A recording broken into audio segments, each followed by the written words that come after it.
Alright, in this tutorial we're going to be going over how to replace the heater control valve, which is normally a big plasticky thing here connected that a lot of people don't like because they break and they don't really provide a lot of benefit. So how to remove that the easiest way? Well, I already took mine out because I figure you guys are smart enough you can take your own out. You know, it's connected here, here, and then up here it's connected at that outlet there, and the return, whoops, right there. Yeah, you're going to get coolant all over the place. I recommend doing this outside. So, what do you need to replace? Well, the easiest way, obviously, is to just get some hoses and connect from that hole, you know, to that hole. And that would be correct, except that what you want to do is the outlet from the engine should go into the bottom of the heater core, because you want the fluid to go from the bottom up so that you get all the air bubbles out and you don't even have any air entrapment inside of your heater core.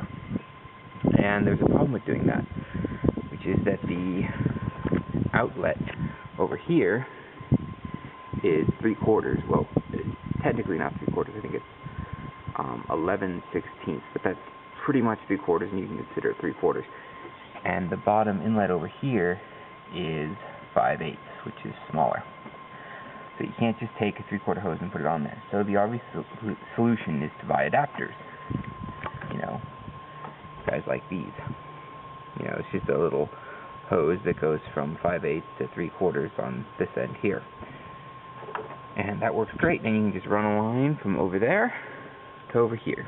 But that looks kind of ugly, so for people who want something slightly prettier, you can buy the heater core hoses, or the heater hoses, for a 91, or not 91, sorry, for a 97, I believe, and later the redo of the Cherokee. And because it doesn't have a heater control valve, so you can just buy these hoses, and you know, it gets pretty close to hooking up right here.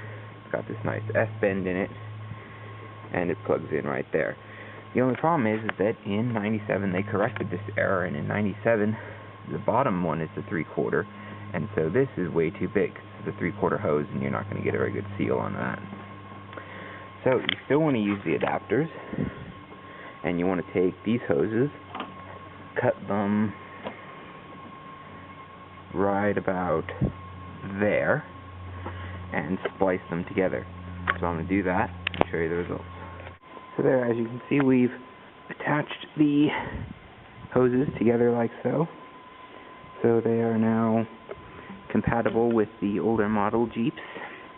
Oh, and if anyone's curious, you might be too blurry, but one of these are ACDelco hoses, and the part numbers are 18103L and 18102L. I'll put all the part numbers down in the description and down below. Alright, and here we go. We are now done. New hose comes out of the outlet here, goes over, goes into the bottom after going through the connector, comes out here, goes into the connector here, and back in. And I think that clears up that space there a lot better too than just running pipes. These ones being pre-bent, pre-cut to length. It's nice. Although I did have to chop off an extra inch at this end to make up for the added area I put in with the adapters there, because they had about an inch in length. I might move my other stud, because I've got the stud for another one of these little brackets that holds them. The other one's right here, which isn't a very good spot holding them there, but I can move it to here by changing which bolt it is, but make sure you torque them all down equally, because you don't want to be putting too much pressure on your valve cover in certain areas, because those studs come out of the valve cover bolts there. See?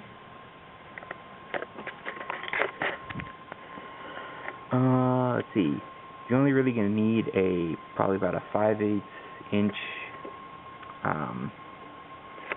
driver, you know, one of these 5/8.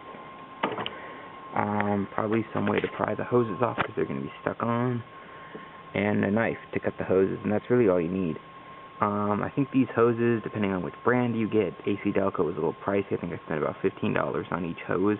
but, you know, that's not too bad. I think if you wanted to get, you know, 3 feet of 5/8 hose and 3 feet of 3/4 hose, you know, you're probably looking at, you know, $15. So yeah, double the cost, but I think the look of it's nice there, and I think it's worth it.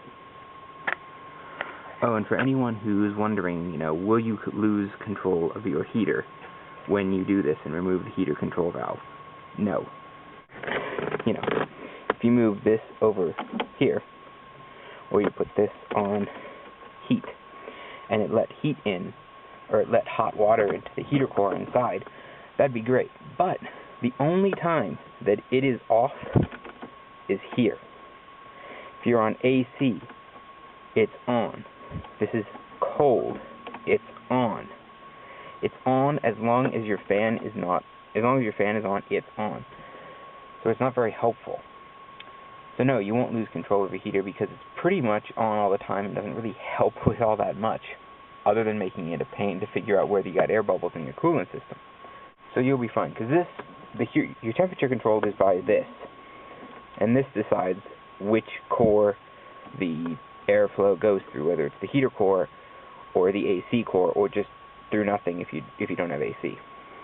So if there's heat in the heater core, but you've got it over here, the air's not going through there. So it doesn't really stop anything. Also, you notice those hoses are from a 97 Cherokee, so 97 and up Cherokees don't have a heater control valve, so if they don't need one, you don't need one. Last thing to remember when you do this, you have a vacuum hose that goes to that heater control valve, and make sure you cap it with something, because otherwise you'll have a vacuum leak, and that's not fun. Well, I mean, it doesn't really do that much, but it'll make your engine run funny, and you'll notice.